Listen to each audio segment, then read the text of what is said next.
Hey there, wanderers. Today, we're off to Dublin, Ireland's vibrant capital. A city where history, mischief, and a pint of the black stuff collide. Forget the shamrocks and leprechaun cliches. I'm here to unearth Dublin's weirdest tales, strangest sights, and off-the-beaten-path adventures. Ready to dive into the unexpected? Let's go. Arrival and first vibes. Landing in Dublin, you'll roll into Dublin Airport, just a quick bus ride from the city centre. Step off at O'Connell Street, grab a coffee at the Bold Barista, where the owner's famously follicle-free head is part of the brand, and soak in the buzz. Fun fact, Dublin's name comes from the Irish Dublin, meaning black pool, after a dark, murky pond where the river Liffey once met a tributary. That gritty charm still lingers. Let's explore St. Mission's Church and Mummies. First up, St. Mission's Church, a hidden gem near the forecourts. This 11th century spot hides a crypt with mummified remains, naturally preserved by the dry limestone air. You can shake hands with the Crusader, a 6'5" mummy whose fingers still flex after 800 years.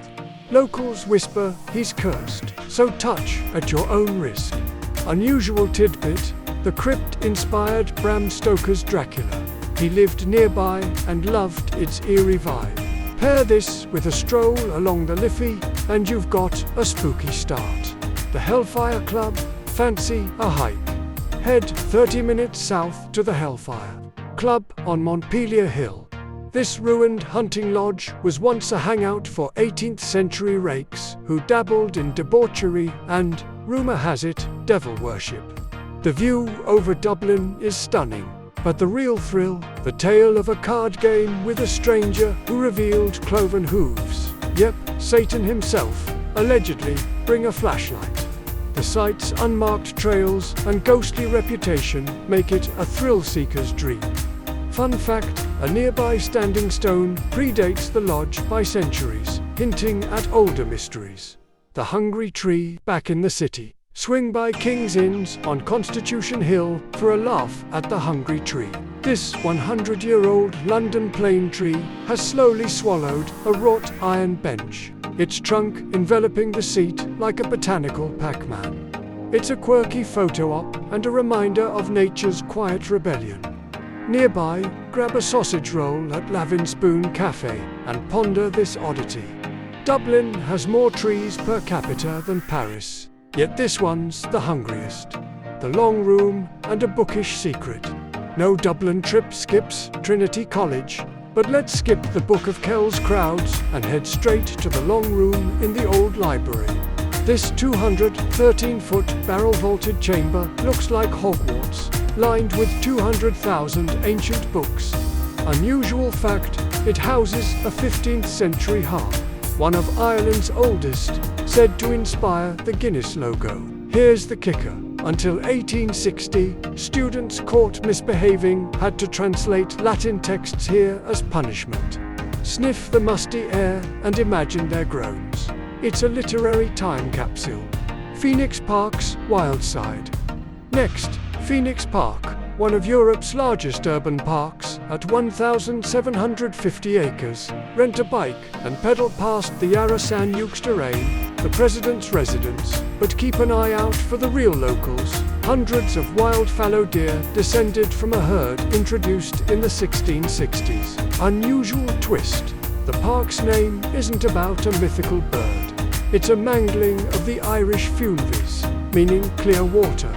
Visit the Magazine Fort, a crumbling 18th century ruin, and hear the tale of its one-day capture by rebels in 1916. It's Dublin's wild heart, the Brazen Head and a ghostly pint. Time for a drink at the Brazen Head, Ireland's oldest pub, dating to 1198. Tucked off Merchant's Quay, its low ceilings and creaky floors ooze history. Order a whiskey and ask about Robert Emmet, the rebel executed in 1803. His ghost supposedly haunts the courtyard where he planned his uprising. Fun fact, The pub once doubled as a coach inn, and its name comes from a brazen-faced woman who defied invaders. Pair your pint with live trad music and soak in the centuries. The Little Museum's oddities.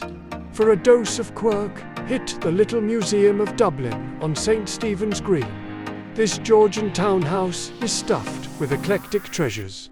Donated by locals.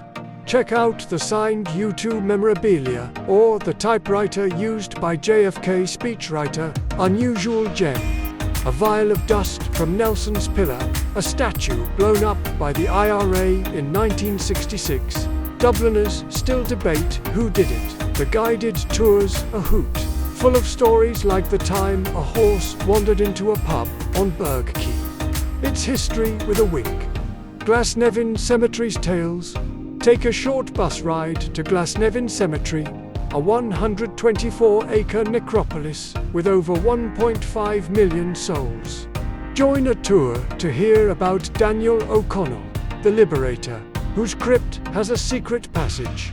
Or Countess Markovich, the rebel aristocrat buried amid roses. Weird fact, gravediggers here once used a code, tapping shovels, to signal body snatchers away in the 1800s. Climb the O'Connell Tower for a view. And don't miss the on-site pub, Gravediggers. For a pint poured since 1833, as our Dublin adventure ends, it's clear this city's more than Guinness and green hills. It's mummies shaking hands, trees eating benches, and rebels haunting pubs. Dublin dares you to dig deeper, past the postcards, into its oddball soul. So, wander the cobbled lanes, chase the strange, and let Dublin's quirks steal your heart. Where should we explore next?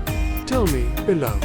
Thanks for tagging along on this wild Dublin ride. Got your own bizarre travel stories? Share them. I'm all ears. Until next time, keep seeking the weird and wonderful slate.